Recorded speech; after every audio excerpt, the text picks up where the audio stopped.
खेती बाड़ी की हर बात हमारे साथ। जी हाँ किसान भाइयों, आप जुड़ चुके हैं कार्यक्रम कृषि दर्शन के साथ। किसान भाइयों, आज के इस कार्यक्रम में आपका बहुत बहुत स्वागत है। नमस्कार। किसान भाइयों, आइए आज के कार्यक्रम की शुरुआत करते हैं कृषि समाचार से। नमस्कार, कृषि समाचार में आप सभी का स्वागत है। मैं हूं पूजा। राज्य के गढ़वा जिले में अन्य जिलों के वनस्पत कम बारिश होती है, जबकि खेती का आधार ही वर्षा है। इन्हीं बातों को ध्यान में रखते हुए राज्य सरकार की ओर से गढ़वा जिले के किसानों को सिंचाई की सुविधा उपलब्ध कराने के लिए 50% अनुदान डीप बोरिंग के लिए दिया जा रहा है। इन दिनों अपने राज्य झारखंड में भी green house, poly house, walk internal, कीट अवरोधी नेट हाउस के द्वारा संरक्षित खेती की जा रही है। किसान इस विधि से सालों भर बेमौसमी सब्जी उत्पादन करने विशेष लाभ उठा सकते हैं। जब हम किसी फसल का उत्पादन मुख्य जैविक या अजैविक कारकों से बचाते हुए यानी सुरक्षा प्रदान करते हुए करते हैं तो उसे संरक्षित खेती कहा जाता है। इस विधि द्वारा की जाने वाली खेती में संरक्षित संरचना जैसे green house, poly house, net house की आवश्यकता होती है। खासकर सब्जी उत्पादन के लिए उपयुक्त और उचित संरचना की आवश्यकता उस क्षेत्र की जलवायु पर निर्भर करती है। लेकिन इसके अतिरिक्त किसान की आर्थिक स्थिति, टिकाऊ एवं उच्च बाजार की उपलब्धता, बिजली की उपलब्धता, भूमि का प्रकार सहित कई और कारक भी इस खेती को निर्धारित करते हैं।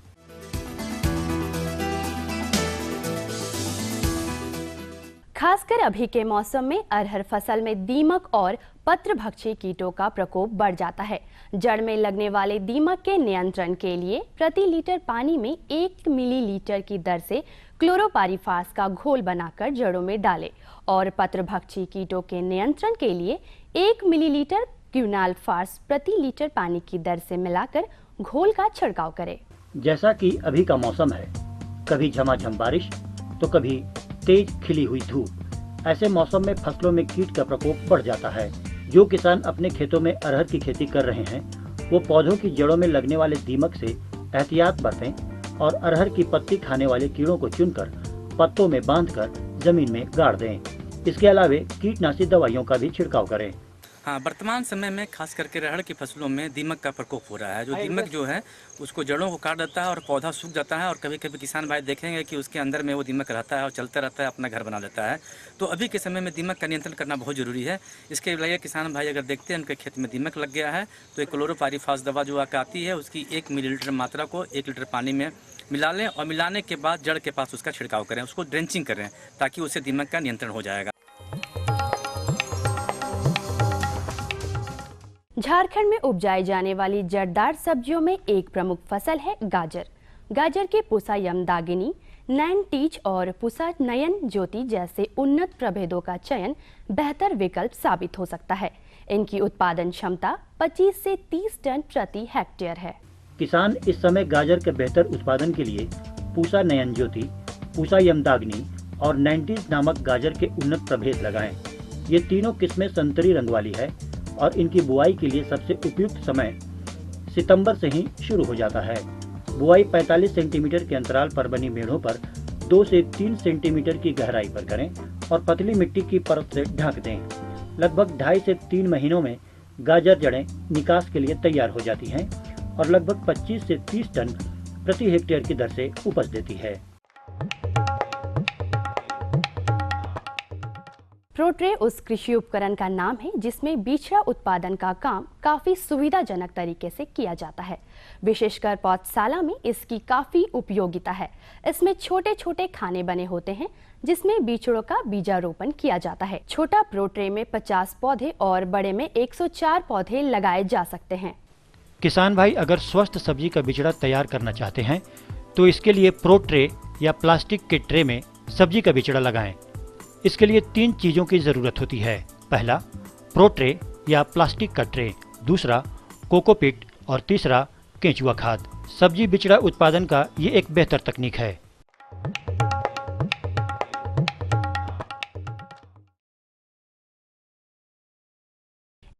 एक किसान की कामयाबी के पीछे उसके कृषि कौशल ज्ञान का बहुत बड़ा योगदान होता है। एक किसान है जो फूलों की खेती से अपनी आमदनी को गुलजार किए हुए हैं। इन्होंने अपने खेतों के एक बहुत बड़े हिस्से में गेंदा और ग्लेडियोलस फूल लगा रखा है और इसमें बेहतर उपज भी पा रहे हैं। आज हम जिस किसान से आपकी मुलाकात करवाने जा रहे हैं वो अभी अपने खेतों में फूल का फसल लगाए हुए हैं। दरअसल इन्हें पता है कि खाद्यान्न फसलों के अलावे भी कई ऐसे वैकल्पिक और व्यावसायिक फसल हैं जिनकी खेती से अच्छी आमदनी पाई जा सकती है। शहरों में फूल के व्यापारियों से इनका अच्छा परिचय है, इसलिए इन्हें खरीद बिक्री में भी कोई दिक्कत नहीं होती। गेंदा और ग्लेडियोलस फूल की खेती कर रहे ये किसान अपनी पसंदीदा फसल के मुनाफे से खुश हैं और इनका परिवार भी खुशहाल है। हम लोग जो यहाँ से फूल की खेती उत्पादन कर रहे हैं, सीधे हम लोग रांची के बाजार में बेचते हैं और लोकल में भी जो है किसान अपने उत्पादन को बेचने के लिए छोटे छोटे दुकान लोकल क्षेत्र में भी 3-4 करके अपना रखे हैं। और जो भी किसान फूल की खेती में जुड़ रहे हैं, फूल की खेती कर रहे हैं, वो सब्जी की खेती को कम कर रहे हैं, फूल की खेती को ज़्यादा कर रहे हैं। सब्जी की खेती की अपेक्षा फूल में किसानों को ज़्यादा इनकम आ रहा है। फूल की खेती एक बार करते हैं, उससे जो है बार बार पूंजी नहीं लगता, अपने पास बीज रख लेते हैं, कटिंग करके पौधा तैयार करते हैं। आइए अब एक नजर डालते हैं कृषि जगत से जुड़ी कुछ खास गतिविधियों पर। पिछले दिनों इटकी प्रखंड के कई गांवों के किसानों को बेहतर खेती के गुर सिखाने के उद्देश्य से 1 दिवसीय किसान प्रशिक्षण कार्यक्रम सह किसान गोष्ठी का आयोजन किया गया। इस अवसर पर बतौर कृषि विशेषज्ञ अनुसंधान केंद्र पलांडू के धनंजय कुमार ने बताया, किसानों को जो है कि वर्षा जल का संग्रहण कैसे करें, बेमौसमी एवं बागात खेती कैसे करें, बिचड़ा उत्पादन की नई तकनीकी प्रो ट्रे में, प्लास्टिक के ट्रे में बिचड़ा उत्पादन कैसे करें, उसके साथ साथ महिला किसानों को मशरूम की खेती, बीज उत्पादन के बारे में जो है विस्तृत रूप से उनको जानकारी दिया गया। अब एक नजर राज्य के 3 प्रमुख शहरों के मौसम के मिजाज पर।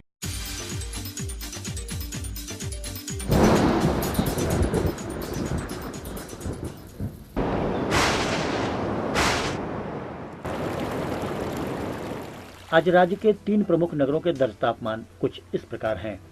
रांची का न्यूनतम तापमान 21.2 डिग्री सेल्सियस और अधिकतम तापमान 31 डिग्री सेल्सियस। जमशेदपुर न्यूनतम तापमान 25.6 डिग्री सेल्सियस, अधिकतम 32.5 degree Celsius. Medininagar 23.3 degree Celsius और अधिकतम 33.4 डिग्री सेल्सियस। अब मंडी भाव में आइए नजर डालते हैं अनाजों के भाव पर।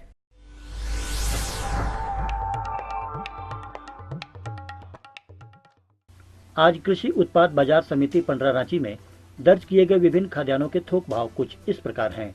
चावल मोटा 1850 रुपए से 2060 रुपए, चावल मध्यम 2025 रुपए से 2175 रुपए, चावल उत्तम 2275 रुपए से 2580 रुपए, गेहूं 1440 रुपए से 1550 रुपए, चना 4950 रुपए से 5175 रुपए, दाल अरहर 6100 रुपए से 7100 रुपए, दाल मसूर 4100 रुपए से 4600 रुपए, दाल चना 5850 रुपए से 6250 रुपए, सरसों तेल 10150 रुपए से 10300 रुपए, चीनी 3625 रुपए से 3730 रुपए, आलू 1250 रुपए से 1350 रुपए और प्याज 940 रुपए से लेकर 1040 रुपया प्रति क्विंटल रहा।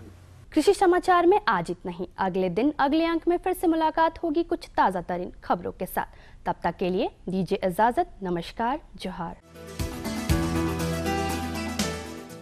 किसान भाइयों, अभी आप देख रहे थे कृषि समाचार। इसमें आपने खेती बाड़ी से जुड़ी तमाम जानकारियां हासिल की। साथ ही आपने जाना मंडियों में अनाजों का भाव क्या रहेगा, नई नई तकनीकों के बारे में भी जाना। बिल्कुल बिल्कुल। तो किसान भाइयों, आज के कार्यक्रम में ढेर सारी जानकारियां हैं शेष, लेकिन पहले ये संदेश। ये लो और बताओ। बस। अरे ये क्या भैया जी, बस इतनी सी रासायनिक खाद? किसानी छोड़ रहे हो क्या? किसानी नहीं, नादानी छोड़ रहे हैं। मिट्टी की जांच कराई है। अब तो लालाजी जितनी जरूरत है उतने ही उर्वरक खेत में डालेंगे। हाँ, किसान भाई आज ही अपने जिले की नजदीकी भूमि परीक्षण प्रयोगशाला में मिट्टी की जांच जरूर करवाएं और मिट्टी में पोषक तत्व, नमी व पौधे के विकास को देखते हुए केवल जरूरत के अनुसार ही पोषक तत्व डालें। और हाँ, मिट्टी में गंधक, जस्ता, बोरोन जैसे सूक्ष्म पोषक तत्वों का पता लगाना भी न भूलें। उर्वरक और जैविक खाद के सही उपयोग से भूमि का उपजाऊपन बनाए रखें, उत्पादकता बढ़ाएं, खर्चा घटाएं और बहुमूल्य विदेशी मुद्रा बचाने में भी सहयोग दें। और हाँ, धीमी गति से नाइट्रोजन उपलब्ध कराने वाले उर्वरकों जैसे नीम लेपित यूरिया को प्राथमिकता दें और यूरिया का पत्तों पर छिड़काव करें। अरे वाह, तू तो सचमुच समझदार हो गया रे। अधिक जानकारी के लिए संपर्क करें जिला कृषि अधिकारी या किसान कॉल सेंटर। अम्मा खाना दे दो ना। सबर कर गोलू, अभी दाल नहीं गली है। तू फिक्र ना कर गोलू की अम्मा, अब की बार अपनी दाल खूब गलेगी। क्या मतलब जी? अब की बार NFSM के तहत दाल की पैदावार को बढ़ाने के तरीकों को दिखाने के लिए देश में 1000 क्षेत्र चुने गए हैं, जिसमें हमारा इलाका भी आ गया है। पर इससे हमें क्या फायदा? हमें 5 एकड़ खेती के लिए खाद और कीटनाशक के अलावा बढ़िया बीजों की एक मिनी किट भी मिलेगी। इतनी दाल का करेंगे क्या जी? अरे भगवान, सरकार ने दलहन का समर्थन मूल्य भी खूब बढ़ा दिया है और इनकी खरीद का भी पूरा इंतजाम कर लिया है। इससे आमदनी बढ़ेगी और फिर हमारा गोलू अच्छे स्कूल में जाकर के कृषि वैज्ञानिक बनेगा। हाँ किसान भाइयों, एक बार फिर से आपका स्वागत करते हैं आपके अपने कार्यक्रम कृषि दर्शन में।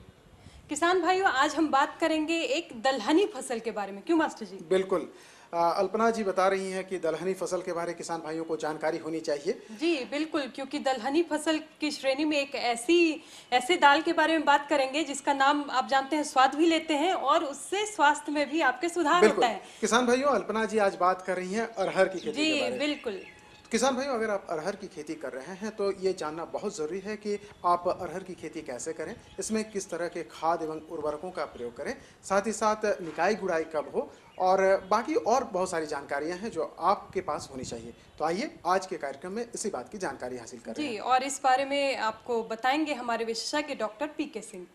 डॉक्टर साहब, बहुत बहुत स्वागत आपका हमारे कार्यक्रम में। किसानों को भी जोहार, नमस्कार। डॉक्टर साहब, आप सबसे पहले हमें ये बताएं कि अरहर की खेती में जो कीट है वो क्यों लगते हैं?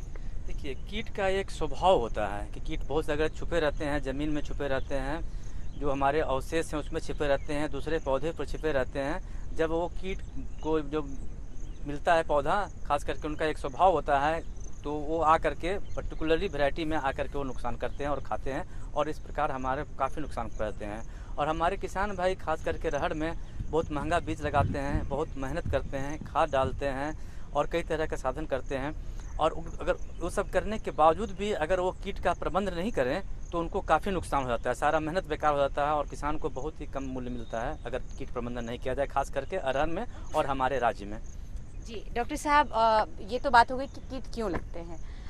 अब डॉक्टर साहब से हम ये भी जान लें कि अरहर की खेती में किस प्रकार के कीट लगते हैं। तो डॉक्टर साहब ये बताएं कौन कौन से खास करके अरहर में मुख्यतः 3 प्रकार के कीट लगते हैं। जो कीट लगते हैं उनको 3 तरह से हम लोग बांट सकते हैं। ये कीड़े ऐसे होते हैं जो कि ज़मीन में रहते हैं, भूमि में रहते हैं और भूमि में रह करके वो जड़ों को काट देते हैं और उससे काफ़ी नुकसान पहुँचाते हैं। जब पौधा बड़ा होता है खास करके, तो उस समय कुछ कीड़े ऐसे हैं जो आकर के पत्तियों को खाते हैं और कुछ कीड़े ऐसे भी हैं जो कि पत्तियों को मोड़ देते हैं। मोड़ देने के उपरांत ये होता है कि पत्तियों से ही पौधे सांस लेते हैं, अपना भोजन बनाती है, उस वजह से उनसे काफ़ी नुकसान होता है, उससे भी नुकसान होता है। और तीसरा जो यहाँ पर खास करके मुख्य कीड़ा लगता है, जैसे ही फूल बनने लगता है तो फल छेदक समूह के कीड़े, इसमें कई तरह के कीड़े हैं, 4-5 तरह के कीड़े हैं जो कि फूलों को पहले खाते हैं और जैसे फल बनता है फिर उसको खाते हैं और खा करके फिर उसको नुकसान कर देते हैं। इस तरह से काफ़ी नुकसान होता है, खास करके फल छेदक समूह के कीड़े जो हैं काफ़ी नुकसान पड़ते हैं। तो यहाँ पर मुख्यतः 3 प्रकार के कीड़े लगते हैं, भूमि में रहने वाले, पत्ते खाने वाले और फल फूल को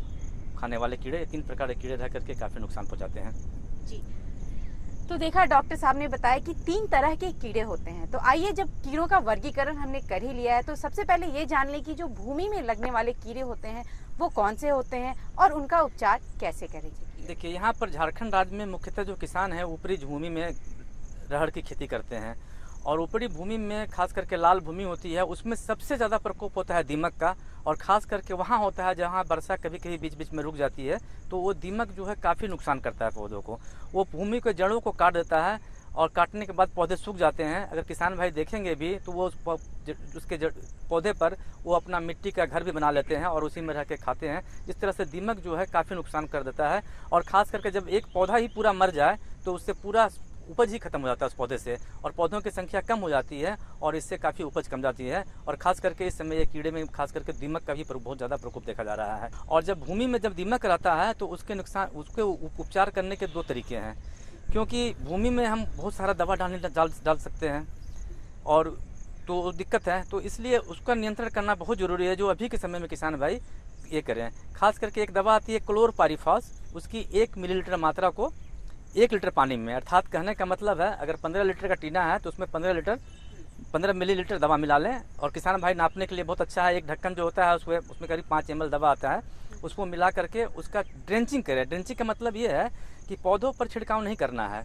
उसके जड़ों के पास उसका छिड़काव कर देना है, तो इससे दीमक खत्म हो जाएगा। और दूसरा सबसे महत्वपूर्ण बात यह है दीमक के नियंत्रण के लिए कि जब किसान भाई खेती करते हैं तो उस समय अपने खेतों को साफ रखें, क्योंकि जो कच्चा बच्चा पौधा होता है, खरपतवार होता है ना, वो दीमक का भोजन होता है। और खास कर किसान भाई जब कंपोस्ट की खाद डालते हैं तो अच्छी सड़ी खाद डालें।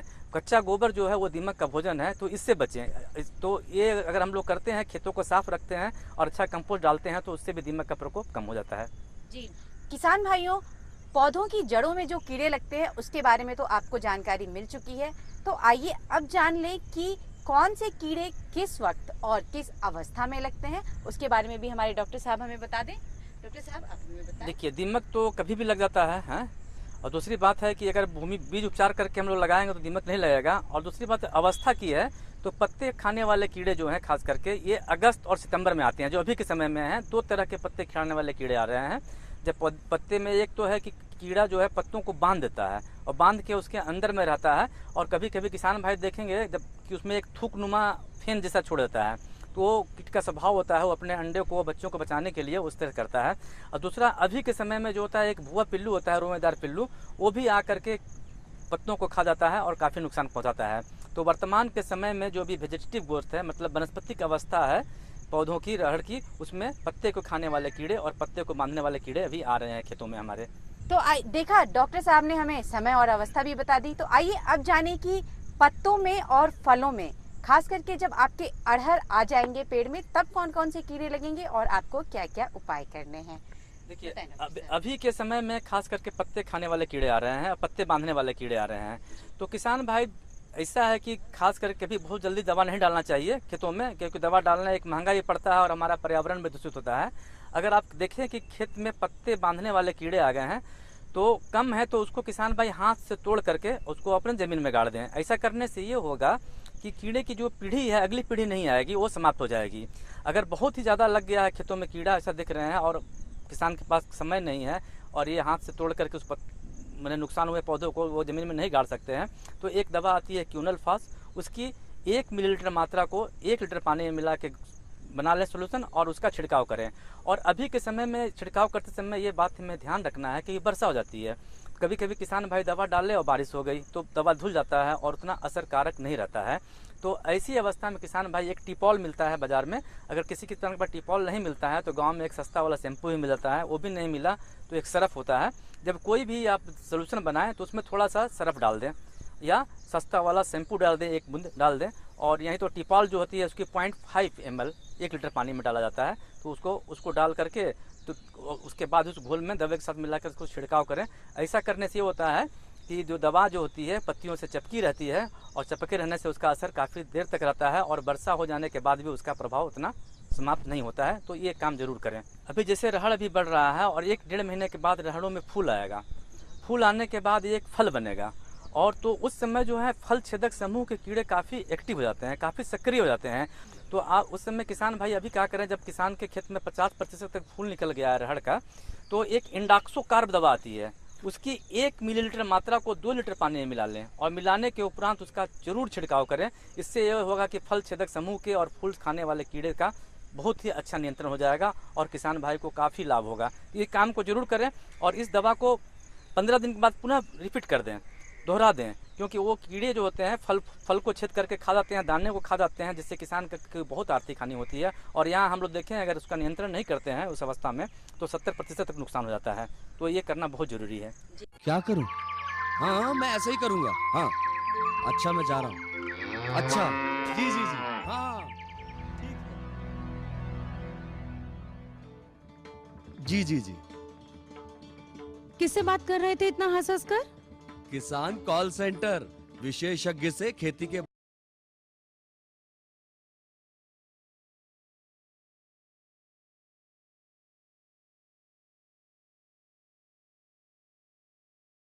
दिन खुलता है।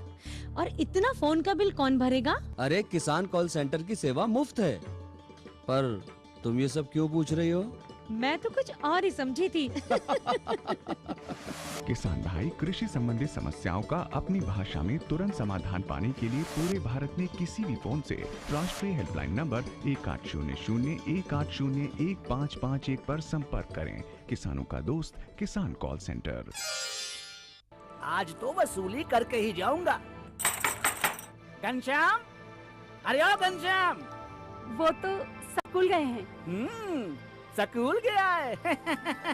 अरे बहाना तो ढंग का बनाती। हाँ लाला, मैं स्कूल ही गया था, फार्म स्कूल, जहाँ किसानों को सिखाई जाती है खेतों में पैदावार बढ़ाने की हर बात, जैसे मिट्टी के हिसाब से सही खाद, बढ़िया बीज और जरूरत के मुताबिक कीटनाशक, ताकि कम लागत में अधिक मुनाफा। ये पकड़ लाला, तेरा हिसाब साफ।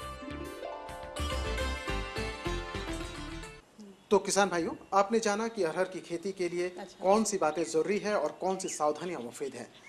किसान भाइयों, आप जानते हैं कि सफलता तब मिल सकती है जब हम मेहनत करें, और मेहनतकश लोगों के लिए सफलता कोई बड़ी बात नहीं है। जी, और इसी श्रेणी में हम आपको दिखाने जा रहे हैं एक किसान ऐसा भी। तो किसान भाइयों, एक किसान ऐसा भी के तहत एक किसान भाई से आप मिलिए और जानिए कि उन्होंने किस तरह से खेतीबाड़ी का काम आगे बढ़ाया है और किस तरह से उन्हें सफलता मिली है। जी बिल्कुल, और मिलते हैं। किसान भाई कौन है? जी, हमारे किसान भाई हैं प्रमोद कुमार। मेरी शैक्षणिक योग्यता एमकॉम है। शिक्षा प्राप्त करने के पश्चात हम 8 वर्षों तक सरस्वती शिशु मंदिर में शिक्षण कार्य किया। उसके पश्चात मुझे लगा कि और कुछ करना चाहिए, तब शिक्षण कार्य छोड़ करके स्वयं अपना एक विद्यालय खोला, और विद्यालय खोलने के पश्चात कृषि कार्य से जुड़ गया। कृषि कार्य को ज़्यादा अनुभव नहीं था, इसके लिए हम वानिकी शोध संस्थान ICR पलांडू गए, और वहाँ से प्रशिक्षण प्राप्त करने के पश्चात सब्जी, विभिन्न प्रकार की सब्जी जैसे टमाटर, बैगन, फूलगोभी, भिंडी, इस तरह का डेमो किया, और डेमो करने के पश्चात आज उसको हम अच्छा तरह से करते हैं। आज कृषि के साथ साथ जल छाजन के कार्यों से जुड़ा हूँ। पिछले 2 वर्षों से जल छाजन का कार्य कर रहा हूँ, जिसमें ऊपर में CCT, कंटूर ट्रेंचिंग, नाला बंद, गैबियन स्ट्रक्चर, डोभा, छोटे छोटे जल कैसे रोकें उसका व्यवस्था, उसका प्रबंध किए हैं। उसके पश्चात लेवलीहुड के तहत गाँव में मुर्गी पालन का प्रशिक्षण, सिलाई सेंटर का प्रशिक्षण, मशरूम पालन का प्रशिक्षण, लोगों को स्वच्छ जल की उपलब्धता, इसके तहत वेल रेनोवेशन के कई कार्य किए हैं। आज अपना गांव को सचमुच हम कृषि के क्षेत्र में हम लोग मिल करके एक नया परिवर्तन किया, और कई गांव के लोगों को अनाज खाने के लिए पूरा नहीं होता था, लेकिन आज हम लोग जो SRI श्री विधि का तकनीकी गांव में लागू कराया, आज गांव के लोगों को खाने के अतिरिक्त धान होता है। और श्री विधि के माध्यम से मैं भी शुरू में डेमो किया, लेकिन थोड़ा कम में किया था, लेकिन आज के डेट में मेरा 1 एकड़ में श्री विधि का धान है, और बहुत सुंदर से होता है। उसका वीडर मशीन चला, जितना भी ट्रीटमेंट होता है, ट्रीटमेंट को पूरा अपरा करके जब उत्पादन करते हैं तो 2 गुना उत्पादन होता है। आने वाला दिन में हम लोग को कृषि के क्षेत्र में हम किसान बंधुओं को कहना चाहेंगे कि भाई आप लोग मेहनत करके एक एक चीज़ का जहाँ समझ में नहीं आता है, उसको जो एक्सपर्ट हैं या हम लोग जो किसान भाई हैं उनके साथ मिल करके अच्छा कृषि करने का काम करेंगे, तो निश्चित रूप से एक नौकरी से कम नहीं है। कोनोवीटर के बारे में आप किसान भाई को क्या कहना चाहेंगे? आप अच्छी तरह किसान भाई को जानकारी दें। कोनोवीडर श्री विधि के लिए, खास करके श्री विधि धान के लिए एक बहुत अच्छा उपकरण है, क्योंकि यह उपकरण के माध्यम से जो घास होता है, घास को जैसे ही हम कोनो बीडर को चलाते हैं, घास मिट्टी के साथ मिल करके घास को उखाड़ देता है, साथ ही साथ घास को सड़ा करके खाद के रूप में बदल देता है। तो इसलिए कोनो बीडर एक बहुत अच्छा उपकरण है। साथ ही साथ इसका टिलर्स बढ़ने में, मिट्टी को हल्का करता है तो उसका जो टिल्स बढ़ता है, किलाएँ बढ़ती हैं, वह ऊपर बढ़ने में उसको बहुत सहयोग मिलता है। और कुछ ऐसी तकनीकी है जो आप किसान भाई को इसके अतिरिक्त कहना चाहेंगे? किसान भाइयों को हम यही और कहना चाहेंगे कि आज फर्टिलाइज़र खास करके यूरिया, DAP, पोटास, इसका बहुत ज़्यादा लोग यूज़ कर रहे हैं, जिसका इम्पेक्ट हो रहा है कि भूमि खराब होते चला जा रहा है। तो हम लोग जो विधि अपनाए हैं उसमें खास करके वर्मी कंपोस्ट या जो अपना से खाद तैयार करते हैं, गोबर खाद, और उसके माध्यम से जैसे खरपतवार का जो घास तैयार करते हैं, उसका उपयोग करने से खेत भी सुरक्षित रहेगा और लोग भी सुरक्षित रहेंगे।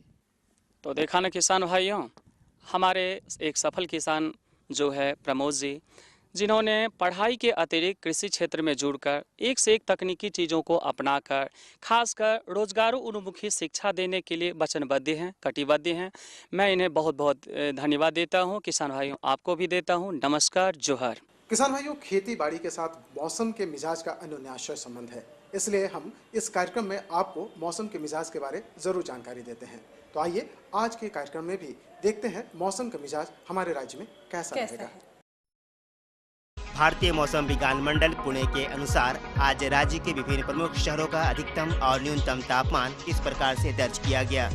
रांची अधिकतम 31 डिग्री सेल्सियस, न्यूनतम 19 डिग्री सेल्सियस। जमशेदपुर अधिकतम 32 डिग्री सेल्सियस, न्यूनतम 21 डिग्री सेल्सियस। वहीं मेदिनीनगर का अधिकतम तापमान 32 डिग्री सेल्सियस और न्यूनतम तापमान 19 डिग्री सेल्सियस दर्ज किया गया। मौसम पूर्वानुमान के अनुसार राज्य के कुछ क्षेत्रों में आकाश साफ रहेगा, कहीं कहीं हल्की बूंदाबांदी हो सकती है। ज्वार फसल की कटनी फूल निकलने के 35 से 40 दिनों के बाद बाल के पकने पर किया जाना चाहिए।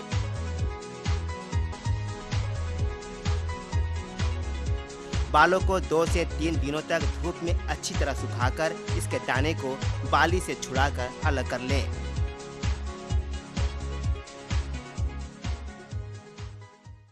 मास्टर जी, बहुत सारी जानकारियां हो गई आज। अब शायद चलने का समय आ गया हमारा। बिल्कुल बिल्कुल। किसान भाइयों, हम आपके लिए कोशिश करते हैं कि तमाम जानकारियां खेतों से, खलिहानों से लेकर आएं। इसलिए हम वैज्ञानिकों की सलाह देते हैं आपको, हम किसानों से मिलवाते हैं। जी बिल्कुल, हम अपनी तरफ से तो भरपूर कोशिश करते हैं, लेकिन हमें ज़रूरत होती है आपके सुझावों की। बिल्कुल। और इसके लिए ज़रूरी है कि आप हमारा पता नोट करें और लिख भेजें हम तक पत्र। तो हमारा पता है, बिल्कुल, हमारा पता है कार्यक्रम कृषि दर्शन, कृषि प्रकोष्ठ, द्वारा केंद्र निदेशक, दूरदर्शन केंद्र, रातू रोड, रांची, पिन संख्या 834001। किसान भाइयों, आप सुखी रहें, संपन्न रहें, आपके घरों में खुशहाली हो, आपके खेतों में हरियाली हो। इन तमाम शुभकामनाओं के साथ मुझे यानी मास्टर जी को और अल्पना जी को दीजिए इजाजत। अगले कार्यक्रम में फिर होगी आपसे मुलाकात, तब तक के लिए नमस्कार।